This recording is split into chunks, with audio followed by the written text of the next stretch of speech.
My name is Abby Foster. I'm 28 years old. On November 21st, 2024, I drove 4 hours from Columbus to my grandmother's house in rural Indiana for Thanksgiving. And when I pulled into the driveway at 2014 in the afternoon, there was only one car there, hers. A 2006 Honda Accord with a dented rear bumper she'd been meaning to fix since 2019. I sat in my car for a minute before going in. I already knew what I'd find. My mother had called me 3 days earlier. Abby, she said, no hello, no how are you, just my name and then a decision. Your aunt and I are taking the boys to Disney World for Thanksgiving. Grandma can't travel, someone needs to stay with her. You're the one without kids, so it makes sense. I didn't say anything for a few seconds. I'd requested that week off from the elementary school where I teach 2nd grade back in September. 2 full months in advance. I'd already told my best friend Leanne I'd come to her family's Thanksgiving in Cincinnati. I'd already bought a $47 bottle of wine to bring. None of that mattered to my mother. It never did. I was the one without kids, so it made sense. I got out of the car. My grandmother was sitting at the kitchen table when I came through the side door, 83 years old, small hands wrapped around a mug of tea, a crossword puzzle folded open on the table in front of her. She looked up when I walked in, and her face did something I wasn't expecting. It didn't look relieved. It looked like she'd been waiting. Not the kind of waiting where you're worried, the kind where you have a plan. You're here, she said. I'm here. She nodded once and went back to her crossword. Good, close the door, it's cold. I texted Leanne from the hallway. I'm so sorry, family stuff, I'll explain later. She sent back a single heart emoji. No, it's okay. No, don't worry about it. Just a heart. I stared at it for longer than I should have. That was the thing about being the dependable one. People stopped saying it was okay because they already knew you'd show up. There was nothing left to forgive. But I should back up, because this wasn't the first time. It was just the one that finally meant something. The summer I was 24, my mother and my Aunt Laura planned a trip to the Outer Banks, a full week in a rented beach house in Corolla, North Carolina. Sleeps 12, hot tub, ocean view, the whole thing. I found out about it on June 3rd when my cousin posted an Instagram story from the driveway with 3 suitcases and a caption that said, Beach week can't come soon enough. I texted my mother. Are you going to the beach? She replied 4 minutes later. Oh honey, we thought you had summer school. Did you not? I did have summer school. I taught a 6-week literacy program for kids who were behind grade level. It ran Monday through Thursday 8 a.m. to noon. I finished every day at 12:05. The beach house was an 11-hour drive. They stayed for 7 days. No one called to say they'd booked an extra bedroom just in case. No one texted to ask if I wanted to drive down on a Friday after my last class. I found out they were back when my aunt posted a photo of the whole group on the porch. My mother, my Aunt Laura, her husband, their 3 kids, and my grandmother holding a glass of sweet tea and squinting into the sun. My grandmother was in the photo. My grandmother, who supposedly couldn't travel. I'm not going to pretend I didn't notice. I noticed. I just didn't say anything. I told myself maybe it was different. Maybe Grandma had felt better that week. Maybe I was being oversensitive. I told myself that for a long time about a lot of things. The next one was October 2023. My Aunt Laura's older son got married in Savannah, Georgia. It was a beautiful wedding from what I saw in the photos. Spanish moss, candlelit ceremony, dinner on the river. My mother texted me on October 6th, 10 days before the wedding, to let me know the rehearsal dinner was being held at a restaurant with a private room that only seated 20 people.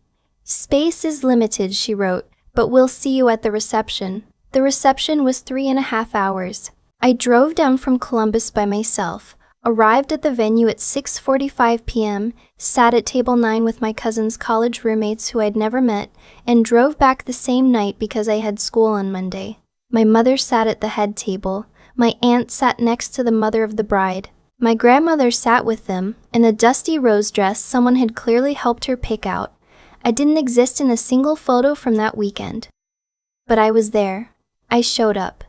Because that's what I did. The hardest one was February 2024. My colleague and close friend Nina was turning 30. She'd been planning her birthday trip to Nashville for months, a long weekend, 6 friends, a rented house in East Nashville with a rooftop, and she'd asked me specifically to come, said it wouldn't be the same without me. I bought my bus ticket in January. On February 9th, 4 days before the trip, my mother called. "Grandma had a fall," she said. My stomach dropped. "Is she okay?" "She's fine, nothing broken, but she's shaken up and she shouldn't be alone. Your aunt and I both have things this weekend." I canceled my bus ticket. I lost $68 because I'd bought a non-refundable fare. I called Nina and told her I was so sorry, family emergency. She said she understood. We haven't been as close since. I can feel it in the way she responds to texts now. A little shorter, a little less often. Some friendships can only handle so many cancellations before the shape of them changes. I spent that weekend at my grandmother's house. She was fine. She really was fine. She made pancakes Saturday morning and watched 3 episodes of Wheel of Fortune and told me about a book she was reading. On Sunday, she asked me if I'd had other plans this weekend. I said no. She looked at me for a long moment. "You're lying," she said, not unkindly, just like a statement of fact. I didn't answer. "Abby." She set down her coffee mug. "How long have you been lying about things like that?" I didn't have a good answer. "Long enough, I guess." She didn't say anything else that Sunday. But I didn't forget the way she asked it. The way she already knew. So, back to November 21st, 2024, my mother and my aunt were at Disney World with my aunt's 3 kids, and apparently also my uncle's girlfriend, who I had never met, for a trip that cost, as I later found out from my cousin's Instagram, somewhere in the range of $6,000 for 4 nights at a Disney resort, park tickets included. While they were on Space Mountain, I was making chicken soup from scratch in my grandmother's kitchen in rural Indiana. That first afternoon, my grandmother and I didn't talk much. I unloaded her dishwasher and checked the expiration dates on things in her fridge and found half a bag of potatoes going soft in the pantry.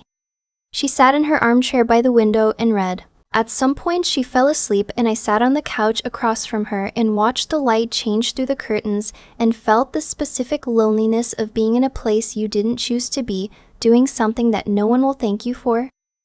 At dinner, she asked me to pass the salt. Then she asked, "Do you ever get angry?" I looked up from my plate.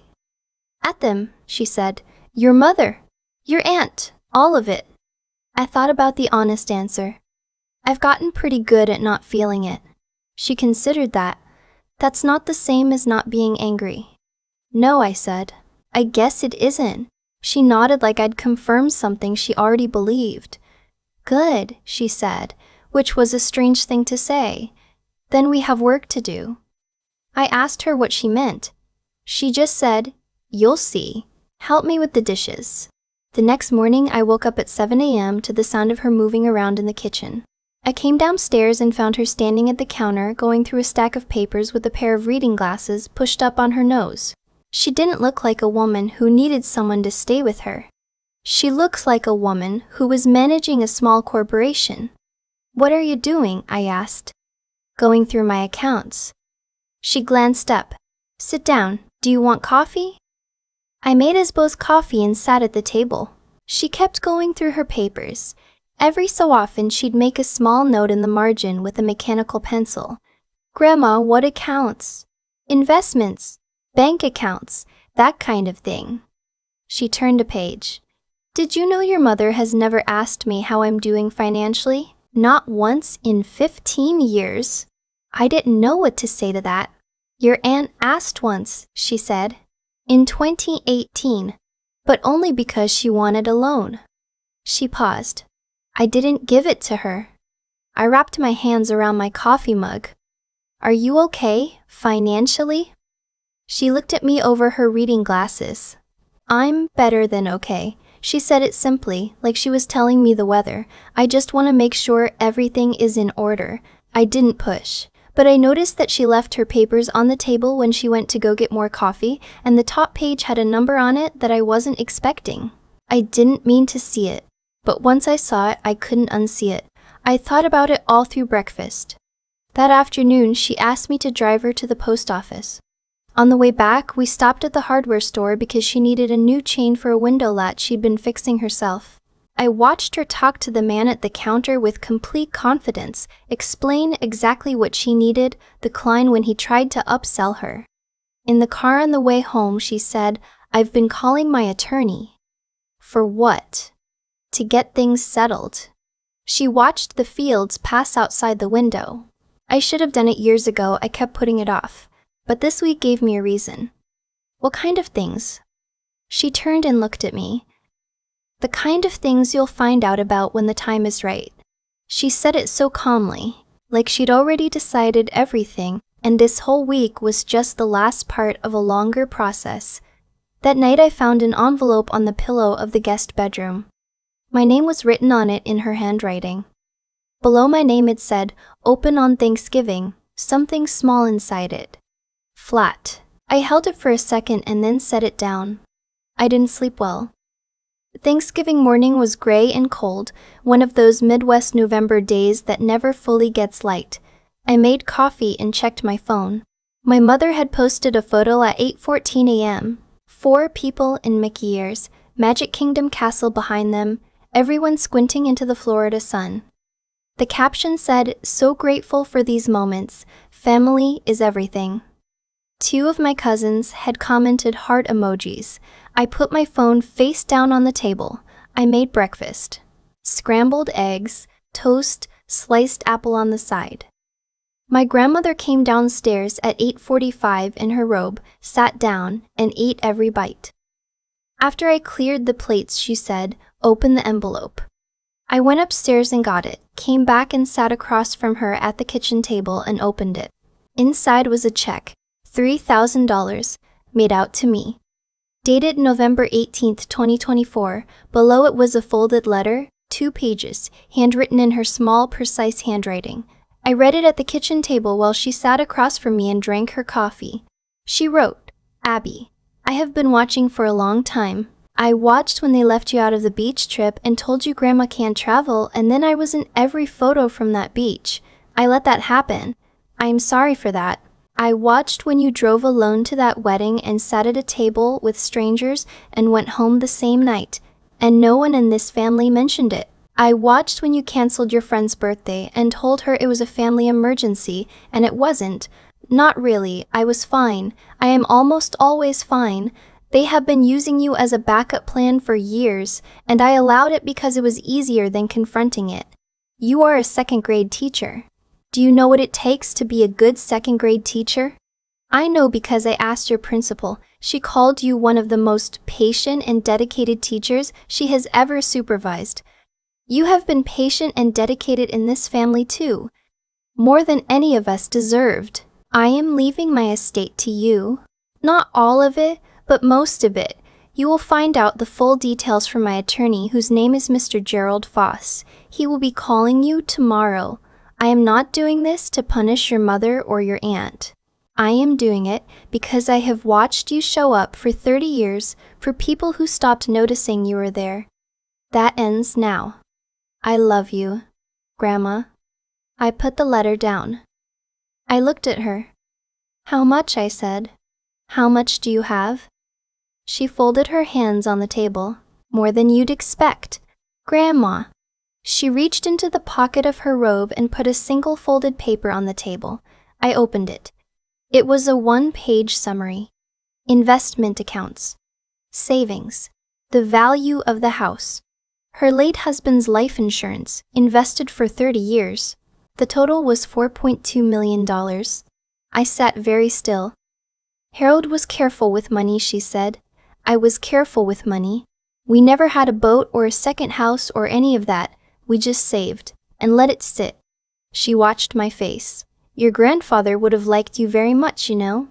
You have his patience." I didn't know what to say. I said, the only true thing I could think of, "I don't need this much money." "I know you don't," she said. "That's partly why you're getting it." Mr. Foss called the next day at 10 a.m. He was businesslike and warm, somewhere in his 60s from the sound of his voice. He explained that my grandmother's estate was valued at approximately $4.2 million and that her will, which she had updated and finalized 2 weeks earlier, left $2.9 million to me in a combination of immediate liquid assets and a trust. The rest was divided between 3 charities she cared about: a local food bank, an animal rescue, and a scholarship fund at the small college my grandfather had attended. My mother and my aunt received nothing. There was, Mr. Foss explained, a condition. If my mother or aunt completed a set of requirements within 12 months, I could choose to give each of them up to $150,000. The choice was entirely mine. No appeals. The requirements were 80 hours of volunteer work at a school, literacy program, or tutoring center working directly with children, not administrative. A letter of apology to me, minimum 400 words, handwritten, specific, and 2 sessions of family counseling with me if I agreed to attend. Mr. Foss read this with the calm professionalism of someone who had done it before. When he finished, he said, "Your grandmother was very clear about the intent. She is not withholding from your mother and aunt to punish them. She is giving you the power to decide if forgiveness has been earned." I thanked him and sat in the kitchen for a long time after we hung up. That evening, my mother called. I let it ring. She called 4 more times between 6 and 9 p.m. My aunt called twice. My cousin sent a text that said, "Abby, what is going on? Call my mom." I turned my phone over and helped my grandmother with a crossword puzzle. "They know?" I asked. "Mr. Foss sent letters today. Are you okay with the way it went?" She was quiet for a moment, filling in a 7-letter answer across the grid. "I'm at peace with it," she said finally. Which is different from okay, but it'll do. I drove back to Columbus on Saturday morning. My grandmother stood in the driveway and waved until I turned out of the sight. In my rearview mirror, she looked small and entirely certain of herself. I got home to 34 missed texts. My mother had sent 19. My aunt had sent 11. My cousin, the one who'd posted the Disney photo, had sent 4, which was surprising because she'd never texted me 4 times in her life. I read none of them. I unpacked my bag. I fed my cat. I sat on my kitchen floor and cried. Not because I was sad exactly, but because someone had finally seen the full shape of what I'd been carrying, and it was heavier than I'd let myself admit. The next 6 months were not quiet. My mother hired an attorney of her own. The attorney's consultation, which my aunt later mentioned in a voicemail I wish I hadn't listened to, cost $400 an hour and lasted 2 hours. Total, $800, which did not matter because the outcome was the same when every attorney in these situations eventually delivers. Your mother was assessed by 2 physicians as mentally competent. Her will is legally sound. You have no case. They tried 4 more times with different firms. I know this because Mr. Baring Foss told me, and because my aunt made the mistake of venting about it in a Facebook comment on a mutual friend's post that I was tagged in. She deleted it within an hour, but I had already seen it. By January, both my mother and my aunt had signed up for the volunteer requirement. My mother chose a reading tutoring program through the public library 45 minutes from her house. My aunt chose an after-school homework help center in the next town over. I found out about both through Mr. Foss, who had arranged for the organizations to submit progress reports. My mother's report, submitted in April after she'd completed her hours. Miss Foster is reliable in attendance and competent in following the program's reading curriculum. She tends to interact more with children who are already performing well and has shown less patience with struggling readers. She is asked on multiple occasions when her hours will be complete. Adequate but not invested.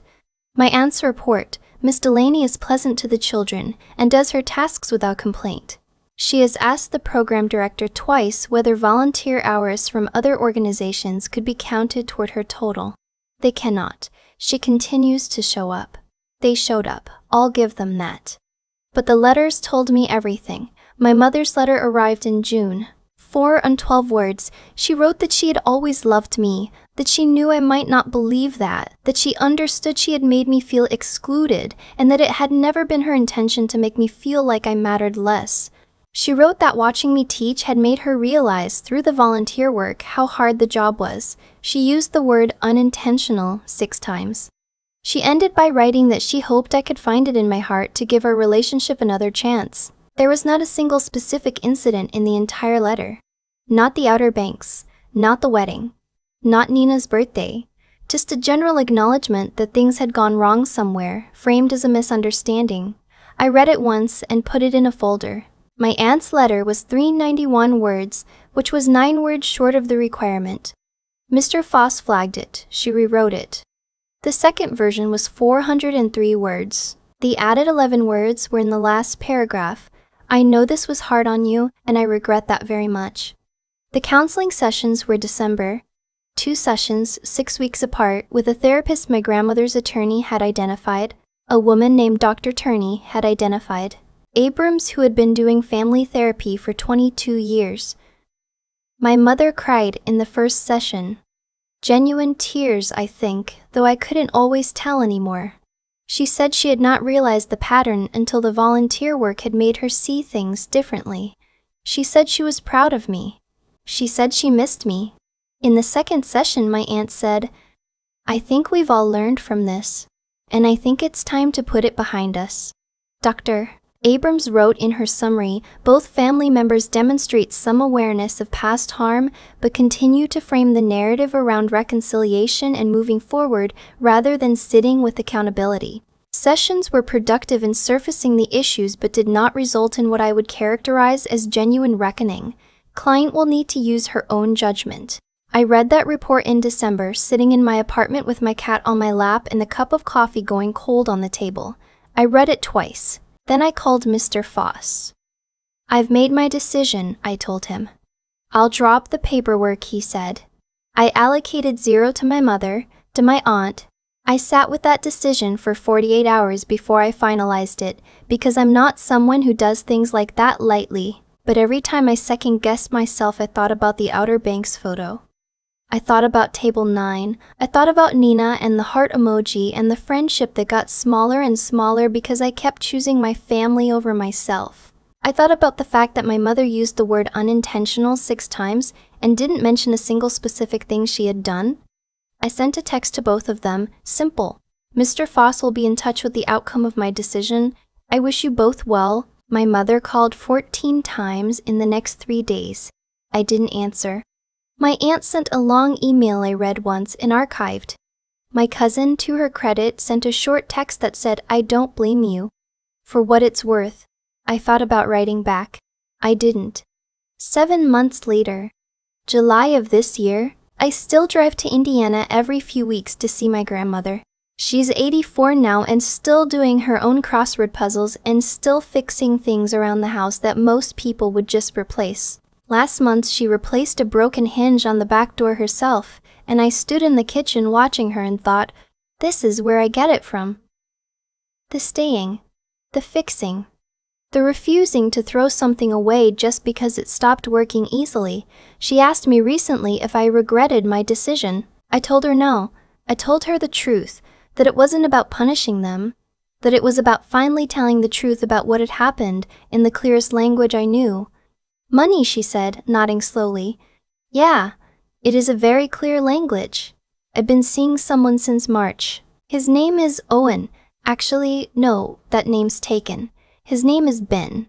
He teaches high school history 2 towns over and coaches the junior varsity soccer team and makes very good pasta. We met at a continuing education workshop for teachers in February that we were both attending under mild protest. I told him about the money on our 4th date.